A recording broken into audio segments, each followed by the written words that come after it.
Hello, hello, guys. Hello, everybody. Welcome. It's episode 4. We've made it 4 whole episodes, and Greg hasn't retired, fired, or quit. I'm Chase. That's Greg. Holy cow with Chase and Greg. Holy cow, I thought we had a lot of good stuff to talk about, and unfortunately, I guess we can't cut it short. I mean, what is that, 4 games out of 6 that we won? Yeah. I mean, we had a pretty good last week. We had a nice week. I mean, we Yes. bookended with 2 losses, one to Milwaukee and one to Atlanta. But we, like you said, we swept the Mets, and I consider the Mets to be a good team. I still say they could very well be in the playoffs this fall. They are the favorite in the NL East right now. And won that first one against Milwaukee, but not off to such a good start this week so far. But Nope. have to keep hoping that things will get better. The bats were definitely alive during that Mets 3-game series, and then the first game of the Brewers game. I believe we had 38 runs total over those 4 days, and then just like that, it falls apart. Shut out on the Sunday game, which we got a lot to talk about there on that. Jake Arrieta Day on a Sunday is always the best. It looked shaky in that first inning. Yeah. 2 doubles right off the rip, was 1-0. He walked a run in. He had bases loaded with no outs, but got out with only 1 run. And then from then on, it was premier Jake Arrieta, 6 innings pitched. And it was a close game. I mean, it was a really close game up until that 9th inning. Adam got into a lot of trouble. It turned into a 6-0 loss. Don't know what Rossi was thinking, keeping him in that long if we were having that much of a problem. I mean, 1-0 is not a game to really mess around with.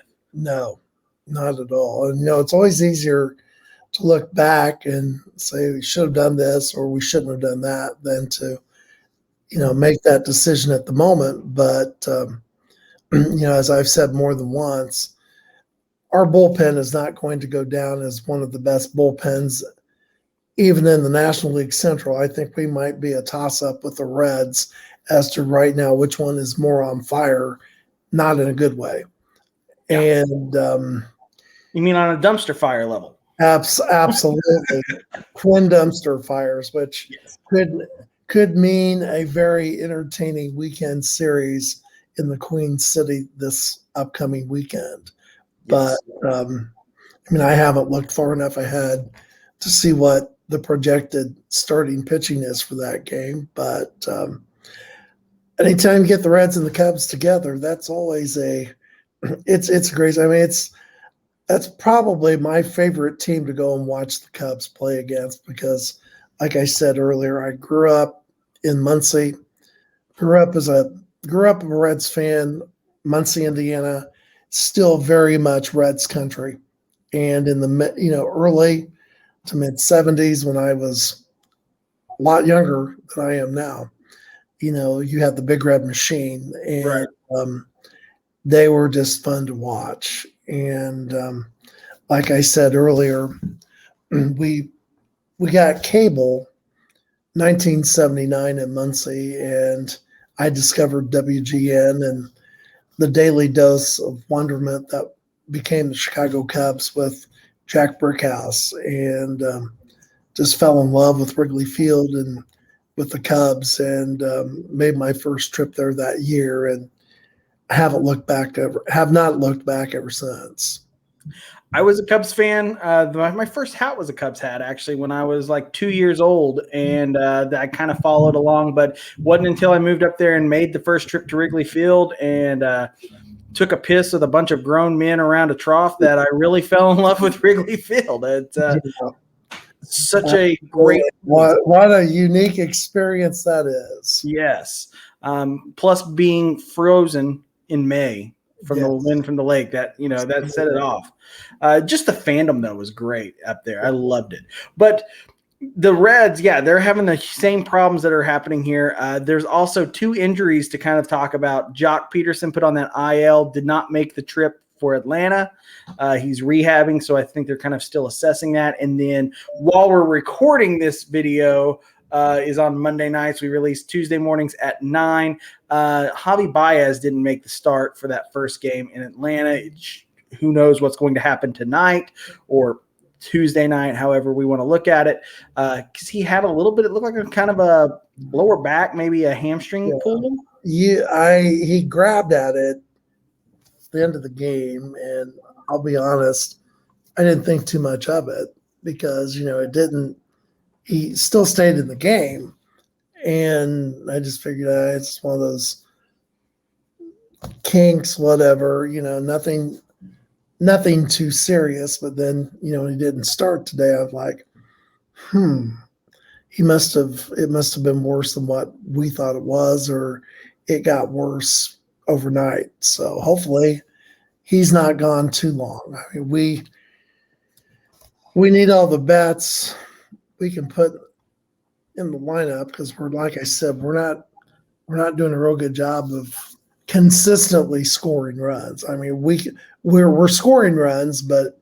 it's just 4 today, none tomorrow. Right. 6 the next day, 28. Yeah.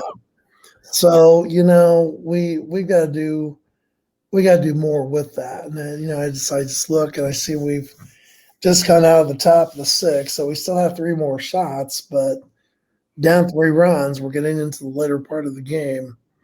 It's not good. Right. Well, and that was the thing, was the first game with New York, they had that day off there at home. Then they had the first game out with the Mets, 3-1 win. To me, that's a real baseball game.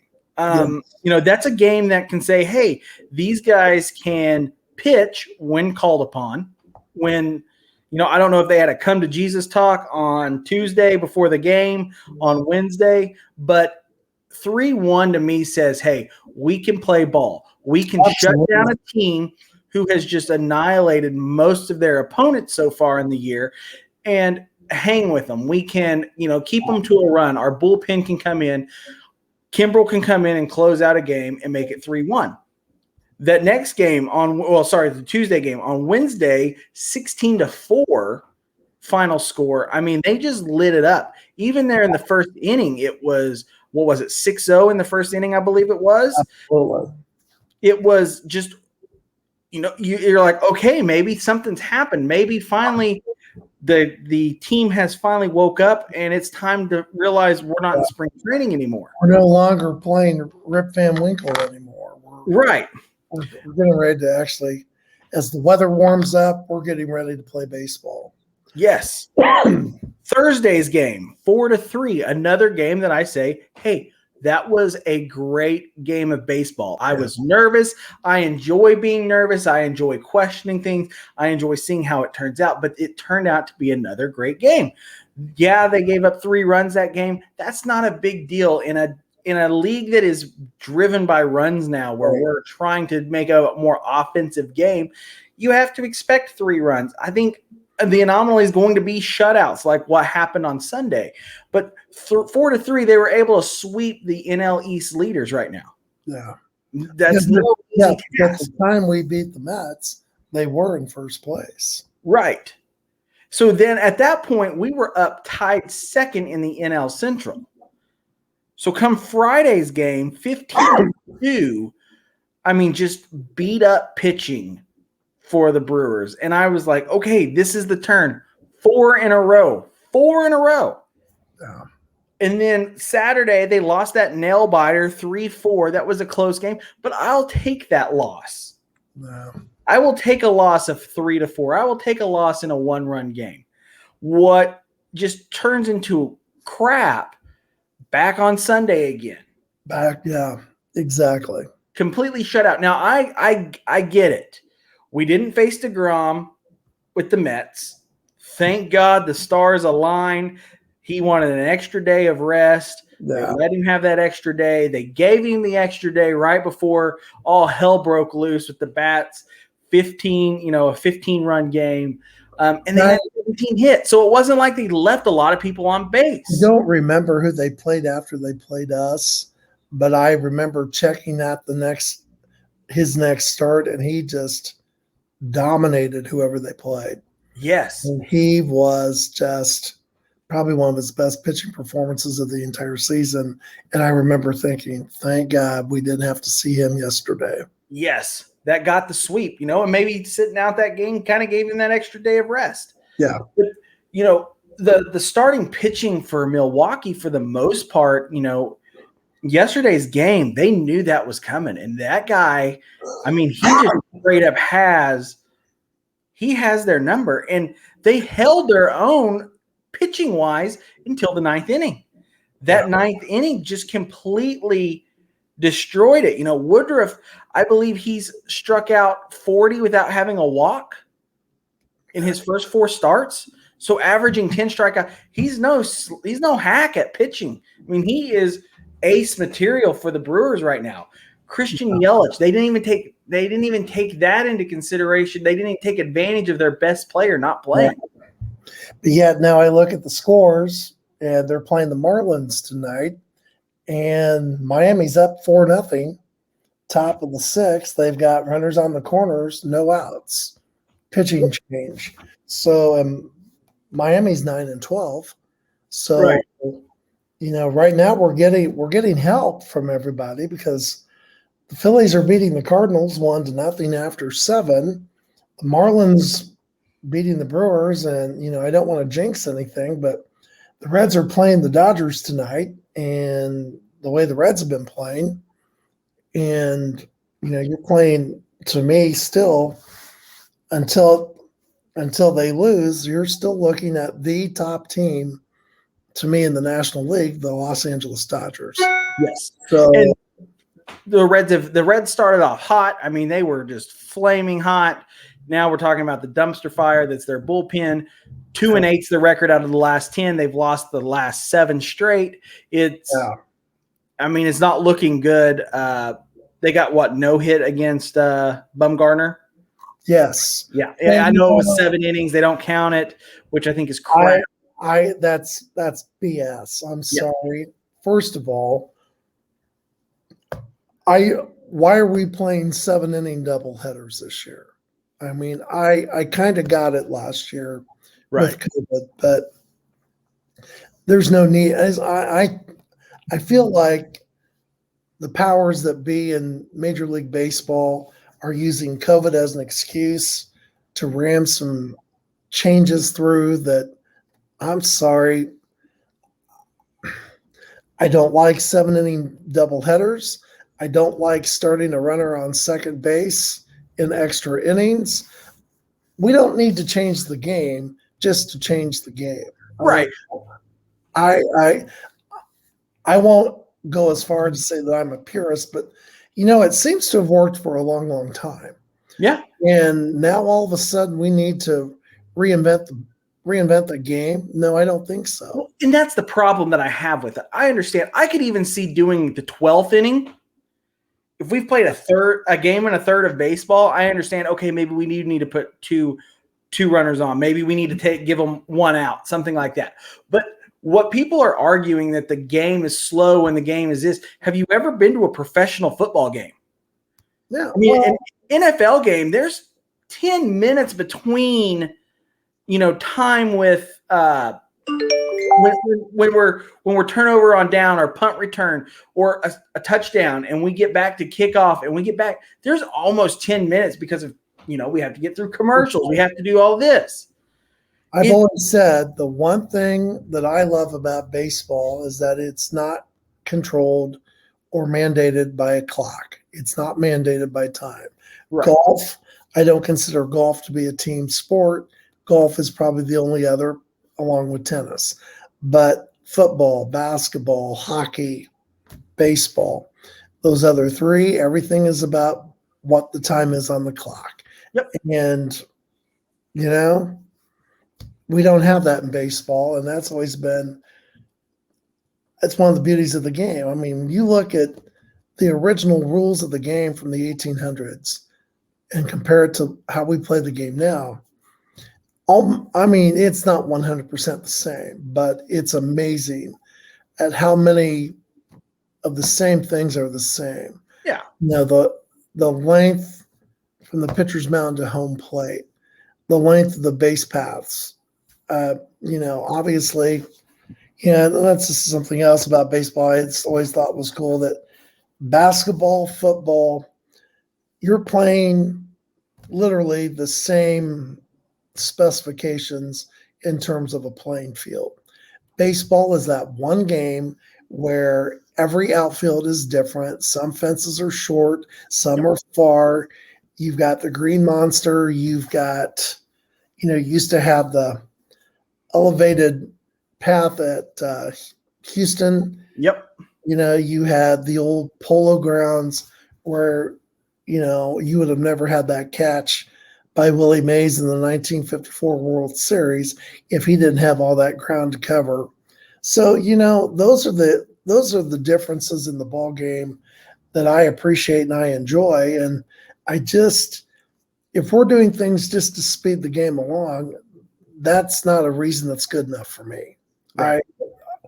I don't go to the ballpark with the attitude that, well, the game needs to be over in 3 hours. Yeah. That's one of the things I've always loved about baseball is that it's timeless. And to be honest, if you don't have time to sit and savor and watch the entire game, no matter how long it takes, then maybe you need to find another sport to follow. Yep. But I hear soccer's on a pretty strict time limit. Yeah. Most soccer games are over within 95 minutes, and then they have a 20-minute. So an hour, 120 minutes, 2 hours, and you're in and out. And there's so many things about soccer that I do not understand, and I hate to admit it, but I don't care if I ever figure it out because it's just not soccer doesn't excite me. No. It never has. I didn't grow up playing hockey. I'm sorry. I didn't grow up playing soccer, and not to say that it's not a great sport because I think it is. It's not a sport that I choose to follow. Right. For those that do, congrats, good job. But that's just not a sport that I'm going to spend my afternoons or evenings watching because there are other things I can do. Yeah. Baseball, I go with the mindset of my dad is one of those people. He's a schedule guy. What time is the game going to be done? When are you going to be this? And I'm like, I don't know. When the final pitch is thrown and the last out is recorded, that's when we go home. I know it just drove him nuts when we went to it was one of the Rangers playoff games, and there was a rain delay. Oh man, a rain delay. He didn't know how to react to that. Because he was watching the game and he called and he's like, well, what are they doing there? And I'm like, they're doing the same thing that they're doing on TV for you. Absolutely nothing. Yeah. We're just sitting here waiting. That's one of the things I like about baseball. You don't know what you're going to get. It's also kind of, I guess, the motto for the Cubs this year. You don't know what you're going to get till we get to the field. And we either are going to score 15 runs or no runs. But baseball is one of those sports that I think that's what makes it unique. And I think that's what we're doing when we're taking all this crap and we're trying to make it something else is we're watering it down. We're taking it away from what it truly could be. We're taking the individuality of the game. What makes it different? What makes it, to me, I maybe shouldn't say better, but what makes the game so lovable to so many different people? I mean, I love the fact that we're playing a game that has existed 150, 175 years. Yeah. And for the most part, I mean, you could go back to the 1800s and watch a game if we could take a time capsule back, and we would recognize the game as it's played then compared to how it's played now. Yep. Obviously, there would be differences, but the no glove thing, that's a weird one. Yeah. The uniforms, the ball caps, the actual baseball, all of that would make a huge difference then versus now. But, the game has endured so many changes over the years. I'm just not a big fan of in anything. Well, we need to make some changes to liven things up. No, we don't. If you're dissatisfied with the game as it's presently being played, maybe that's your problem. That's not the game's problem. That's your problem. And again, I realize COVID last year caused some instances of change that we had to have, but you know, we're getting towards the end of that battle right now. Obviously, you know, we're letting fans in the ballpark, not quite as many as we would like to see yet, but you know, I'd like to think by the end of the season, you're going to see 50% if your ballpark. So, I mean, right now, Wrigley Field, I think the last few games they've been saying there's about 10,000 people. Yeah. And I think they're at 25%. I know both Ohio teams, Cleveland and Cincinnati, they're up to 30. And I think with May 1st, it's going to go up to 35% maybe.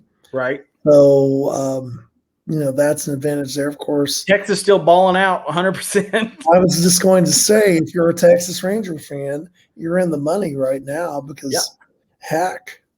And you know what's interesting? This is what, the fourth week of the season.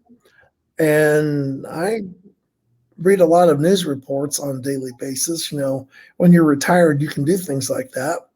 And I've not seen anything about increased COVID coming out of Arlington, Texas. No. And there's, you know, the players who kind of have a little bit more freedom that are coming through. There's no COVID-19 scares like there have been with some other teams. It's, you know, I will say during the beginning of the NHL season, they had to postpone, you know, the start of their season, the Dallas Stars, because I think like 75% of the team and team people that travel within them all had COVID, and it was a whole ordeal. But now with baseball season, everybody's getting vaccinated and all of that. It's kind of, they're saying, hey, we can function and not have these problems. Absolutely. You know, that's my attitude. I'm 3 weeks removed from having both my vaccinations, so I'm ready to get out there and watch some baseball games. Yeah. I mean, we were even talking about trying to plan out something here. Greg's got himself a nice little rotation of Cubs games that he could make if he can work this little deal out. It could be a great little timeout with Cleveland and Detroit, and then, you know, onward for whatever. And those look like those will be great games to catch because Cleveland and Detroit not doing that hot in their respective league. No. But one of the leagues that I'm really good at, and it's not even really a league, but it's time for commercial time, but I'm really good at playing it and I'm loving every second of it, is Monkey Knife Fight. Monkey Knife Fight is a daily fantasy sports gaming website for the casual sports fan that is simple, fun, and easy to play. Users determine which superstars competing in the day's professional sporting events will record more or less than the contest line provided. Monkey Knife Fight's daily fantasy prop games play similar to the salary cap-based DFS games, but without the algorithms, lineups, and most importantly, sharks. There are several contests to choose from. Mine is actually the Home Run Derby right now, none of which require hours of research required on competing sites. Start with a simple 2-2 or go for the highest payouts 100 times and higher by selecting an 8 and 8 more or less contest. Get started now with a 100% instant match bonus up to $100 right now, Greg, with the promo code HOLYCOW. It is so much fun. I enjoy every time that I play. And right now, the Home Run Derby, no one's won. And last I checked, it was up to $15,000. It just keeps going up and up and up. Not bad. No, all you got to do is go in. So, like, if you're going to decide to pick the series this week with the Braves and Cubs, you find 3 players on those 2 teams, decide who's going to hit what home runs, make your picks right, and you win. And you share with whoever else is winning. And right now, no one else has won. So if you took that home today, boom, lots of cash for you. Check it out, monkeyknifefight.com. They're also on the iOS and Android stores. Once you get in, once you build or make your account, type in Holy Cow, put that money in. They will match it. It's great. So have fun with that. Also, we're going to have some fun too. We finally got them in. HOLYCOW shirts from our buddies over at Obvious Sports or Obvious Shirts. I don't know why I said Obvious Sports. We had Joe on last week. Thanks for coming on. It was a lot of fun. I think Greg and Joe may start a new podcast about Indiana basketball gyms for the high schools. They had a lot of fun talking about that. This is the logo. I'm sure you know about it. Go check it out. HOLYCOW shirt. And Greg's so nice that he schmoozed him a little bit. And if you type in HOLYCOW5, you can get $5 off. Can't beat that. You just cannot beat that. I think Greg's got the Fergie shirt. Fergie Jenkins. Thanks. Kind of is still my favorite. Still my favorite. Yeah. And I've got this one right here. You know what, guys? If you can get us to 100 followers on Instagram, tag, comment, and share, I will pick a winner and I will send you out a HOLYCOW shirt. Simple as that. So we've lived through the bull crap of the 2 games. We didn't know what Ross was doing in the 9th inning there with Adam. Let's look ahead. What do we got going for the rest of this week? We've got 2 more games with the Braves. We've got Cincinnati after that. Sorry, we've got 3 more games with the Braves. They're playing a 4-game series. Yeah. And then we've got Friday, Saturday, Sunday in Cincinnati. They're on the road stretch. And then coming back that next week will be the Dodgers and the Pirates. Of May. So right now, with the way things are going, that kind of turnaround, the Braves had the number for them last week, or the last time that they met up, which I guess was last week. We did not play our best baseball. In fact, we had fans who were, jumping to the season's over. We're done. Nothing's happening. Fire everybody. Ye of little faith. So many Cub fans. Burn the damn thing down. Start over. The Cubs fans are starting to sound like Bears fans, but I get it. We worry all the time. Draft week is this week, so that'll be fun to watch because Greg and I are also Bears fans. So I can't wait to see how that goes. Hopefully we can at least have – because the Bears are going to screw up the draft. They do every year, Mitch Trubisky. And that's all I have to say. But hopefully the Cubs can do – yes. Hopefully the Cubs can win some here. We got 3 more games with Atlanta that we can hopefully pull out some wins in. I have faith. I think we can at least split the series this week. Yeah, well, they picked up 2 runs in the 7th. They're now down 7-8.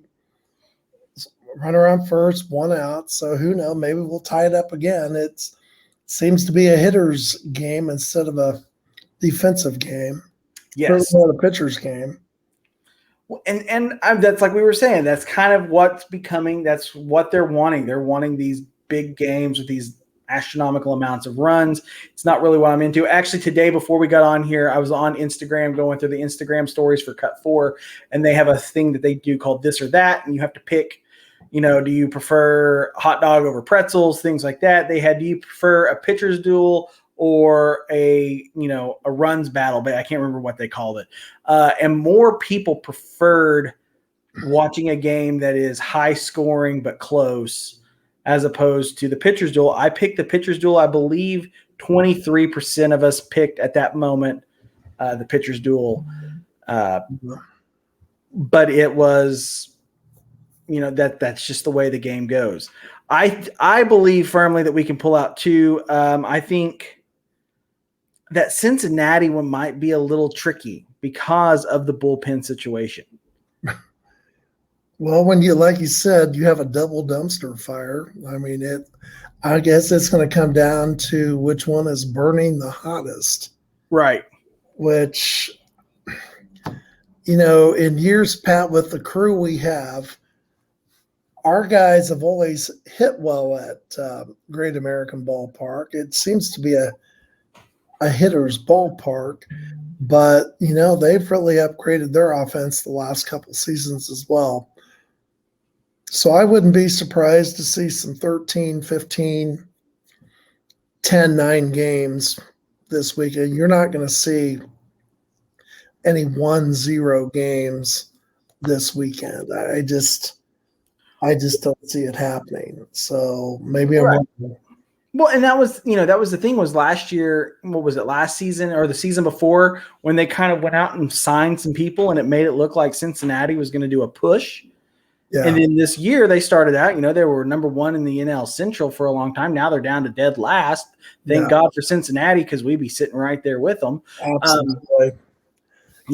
Pittsburgh continues to play over their head. Now, I don't know how long that will last. But, I don't see that. I see that one running out of some steam pretty quick. I'll give the Pirates all the credit in the world. They've, obviously they haven't read all the preseason predictions about how lousy they're supposed to be, and they're playing well.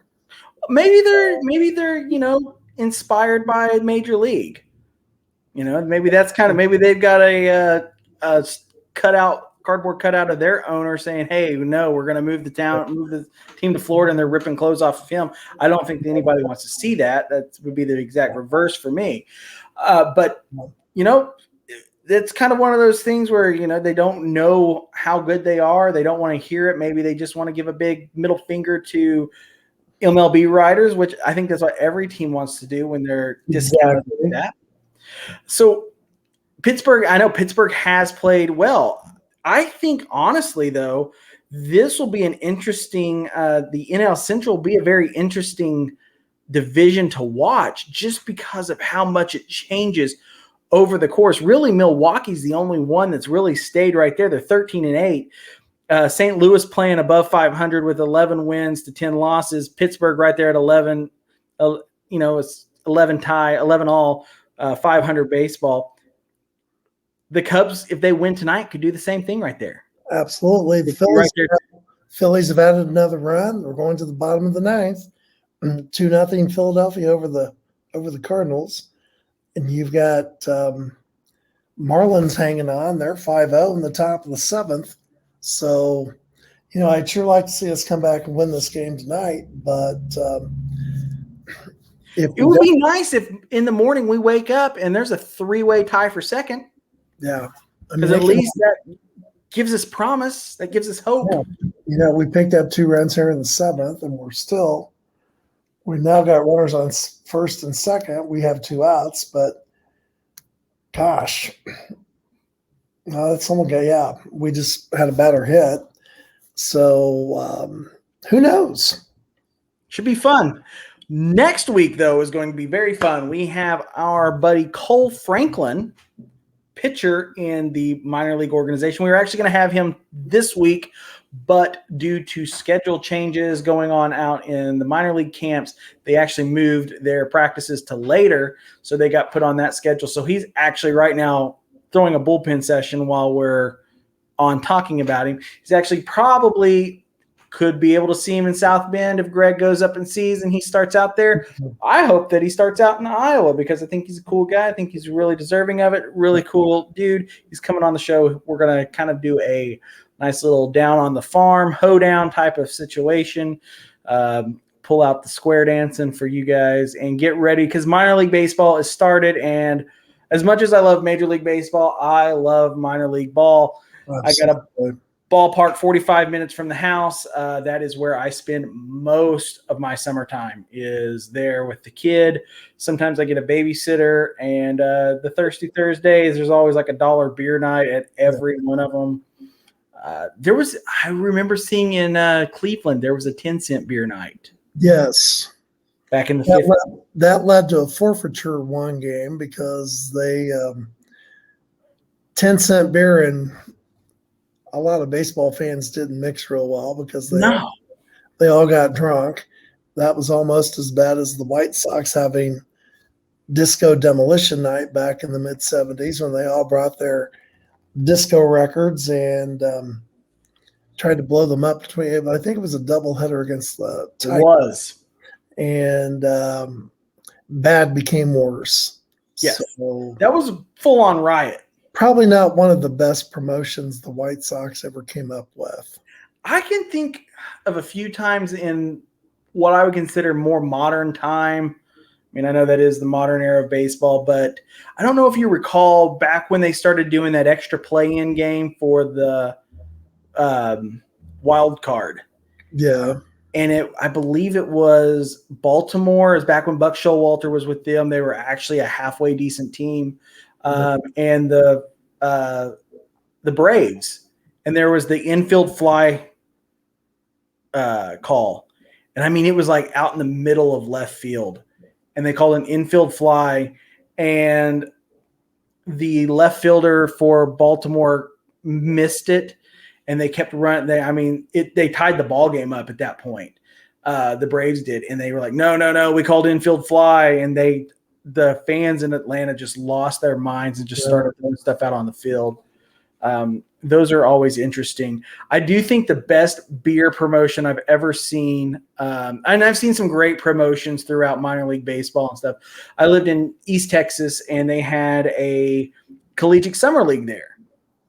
And it was one of those weird places that it was a high school field, but they had like a beer thing that they could do once the school wasn't using it. So they sold beer at these games.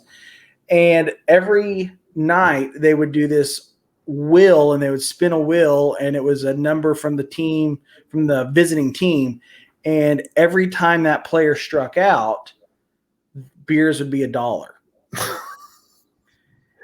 That's a great promotion. I like that. The things I heard yelled at 19 and 20-year-old kids who were just trying to play summer ball, have some fun, get their reps in. I mean, they were cheering for their failure more than I think they were cheering for the home team to win. Well, beer is beer, especially when it's $1. Yes, it was like almost – I feel like the people that created Brockmire may have showed up and seen this promo and was like, this is something we've got to throw on the show. It was great. But Greg, I will tell you, Old Style Beer liked one of our posts on Instagram. So maybe we can work out some type of never know promotion there. Greg will have an Old Style tin sitting right over there above the staircase. Absolutely. Absolutely. See if I can't get you a keg worked out per shit, like a keg a month or something like that. Get you a kegerator in. Put it right on my front porch with my Adirondack chair and drink my summer away. Yeah, I mean, it would almost be like hooking an IV of beer up for you. Absolutely. Oh, man. Well, guys, this has been a fun show. Trying to keep them, pleasant and short for you guys to watch when you're supposed to be working at 9 a.m., unlike Greg and I. Yeah, I was going to say my condolences to those of you that have to still get up. After 39 years, it really is. That's one of the greatest things I love about retirement is that there really, truly is no clock anymore. I mean, I have an alarm clock and I haven't used it in months. So I'm waiting for the day I have to remind Greg that it is Monday. Well, that may not be too far away because more than once a week I have to look at my desk calendar, and I think it's Tuesday, but I'm not certain. I better look, make sure. Right, I'm going to be waiting for Greg. The days do run together. I will say that. Our 7 o'clock time, I'll be like, Greg, where are you at? And he'll be like, it's Friday. No, it's Monday. Well, Greg, thanks for joining me once again. Not a problem. Cheer for whoever's playing against the Reds, the Cardinals, and the Brewers. Yes. And of course, cheer for our Cubs. I know that's asking for a lot, but you know what? The nice thing is, even though we are kind of struggling right now, no one's running away with our division. And, I keep thinking that once warm weather is here to stay and summer really does arrive as promised, we're going to warm up with the weather. And we'll see what happens. Right. As soon as we start seeing the ivy on the wall, I think that's a good sign for the Cubs. Absolutely. It's a great sign for everybody. Ivy on the walls. So until next time, guys, go Cubs go. Watch Holy Cow. Make sure you're following us on all of our stuff at Holy Cow Show. Every Tuesday at 9, you're guaranteed. And you know what? I think after this episode airs, we should be at 10,000 views. That's unbelievable. Over our 4 episodes. Who would have thought? That's just unbelievable. Right. And as I was saying, get on Holy Cow Show on Instagram. Like our page, share our page, and comment in it. And once we hit 100 out of the people that sign up, I will pick one of our fans to throw the Holy Cow shirt out. It's an amazing shirt. I love it. Greg said his will be here this week. Mine should be here. Plan to wear it next Monday night. There we go. The Holy Cow shirts.